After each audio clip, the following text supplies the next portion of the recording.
I've been going to the top 100 restaurants in 2024. Now we're here in Washington, D.C., about to check out Delena and see how good the food really is. Let's get inside. Have our Patron Añejo, Casa Maestría Añejo, and then Milagro Añejo, and then a palate cleanser at the end, okay? Thank you. You guys enjoy?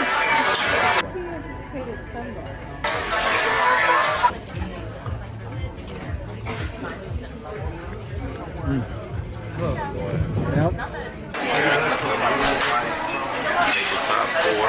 That's the soup. Plate. Almost positive you did that. No, because when I got in it, I took. Listen, no, look, I took this picture the day after we switched on. That's not from today. Sure.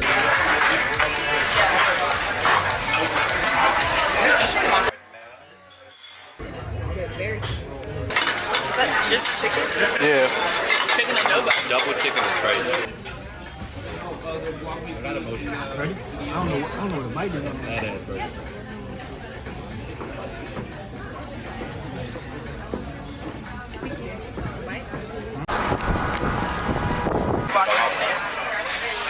And we got pieces.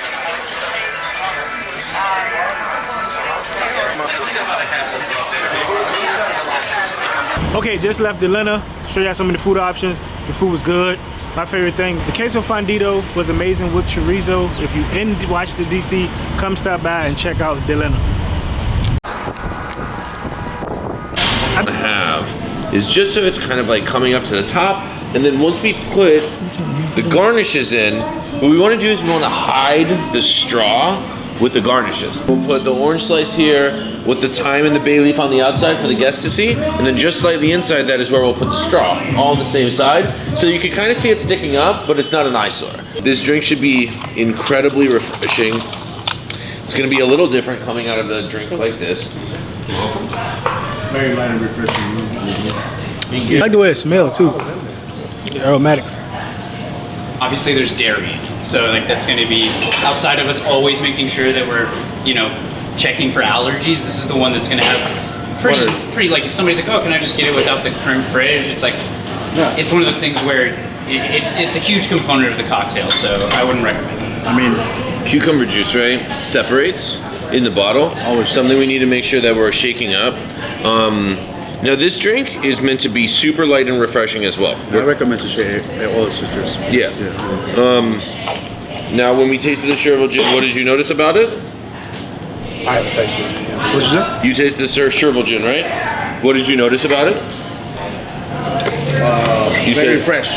Very fresh. Yeah. Also salty, right? Salty, yeah. Salty. So salty, yeah. We just added the salt directly to the Chervil gin, so you don't need to add any more salt to the drink itself. We're switching up the glassware. So the glassware is going to be here. Would you mind handing me the phone? Sure. So, and then Jason, the flowers I think are in there. Would you mind handing those to me as well? What you need? You good?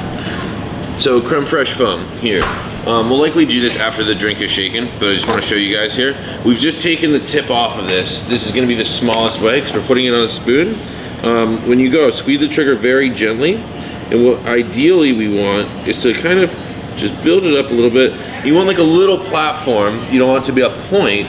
Yeah, oh, these come. I was gonna say, Yeah. So you should have the contrast of the green drink with the white flour and then the white right here.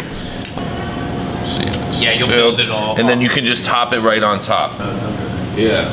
So, Smell like cucumber. That's good. Here's a little bit of just the foam to try with the drink itself.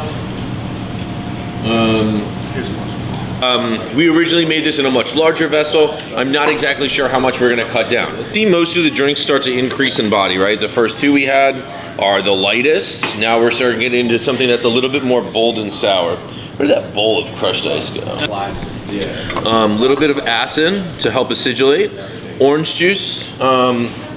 So citric acid comes very strong in the tip of your tongue. Lactic acid is very round and soft. Thank you very much. Then again, we will want to have a straw. This glass actually works pretty well. This glass is a little larger than I think they advertise. I feel like this is... What, you mean Acme picked the wrong thing? No, I mean, this is the glass that we wanted, but I think this works... It comes with shaved ice like that? Yeah, this looks nice. Yeah, just like this. I I love the shaved ice look. So everyone keep hold of the container. Again, it's basically cognac lemonade that has some spice to it. That's good. Yeah, there's also herb de Provence. I'm sorry I missed that. So paprika, coriander, and then herbs de Provence. What's herbs de Provence?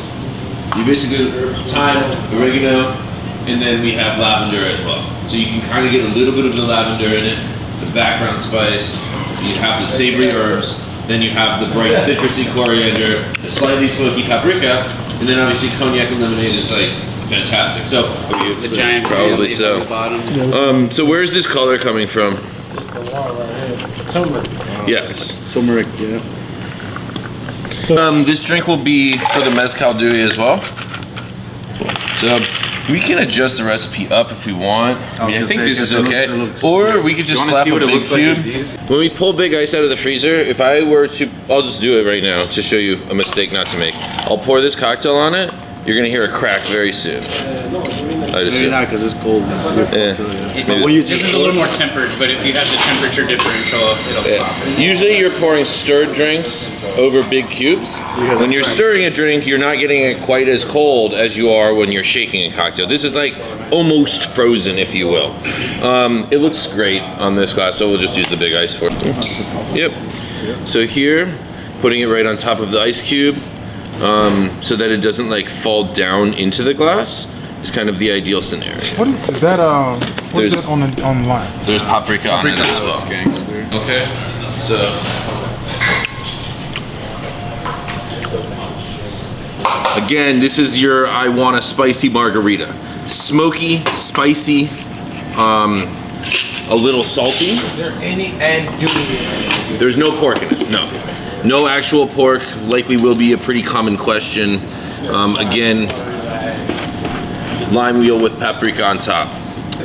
I like it. That's perfect. It came together really well. By itself, it's got some. This one for me is Our first go around. this and the The sweet vermouth that's used is an Italian sweet vermouth known as Carpano Antica. It's aged for an extended period of time. It's a very, very rich vermouth. Benedictine, herbal liqueur. Think about it as like if you turn spiced honey into booze. That's kind of like the way I like to think about Benedictine. This glass will get a rinse of absinthe on top.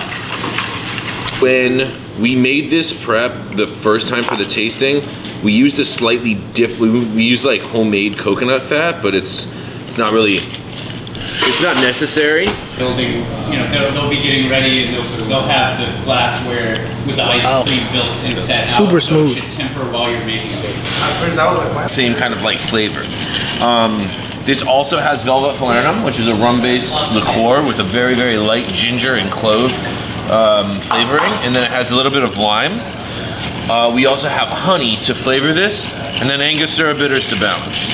It's on the drink just like this. Oh, I see, like it's really. And then the idea is when you serve this to a guest, let them know that they're welcome to eat this like a little lollipop as they enjoy the beverage. And this is just, it's just honey. It's just honey, but they'll lick and then they'll enjoy the cocktail.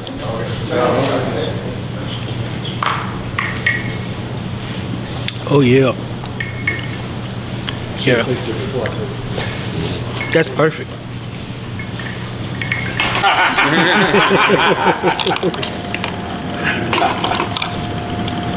Hell yeah, bro. But then you got to do like this. Yeah, make it, you gotta showcase. Make it fancy. Showcase it.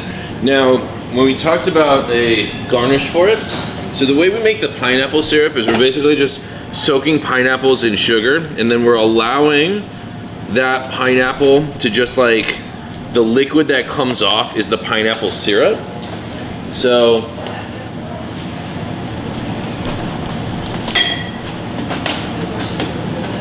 hibiscus is a great way to stain your clothes, your hands, Everything, yeah. and your pineapple.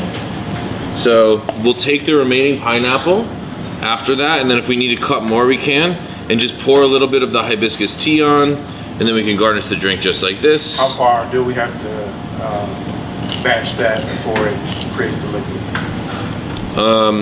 the pineapple syrup.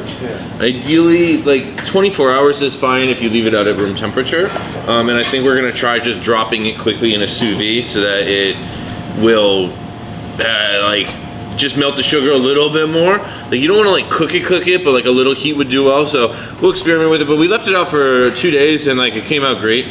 Colors are So that's where we are.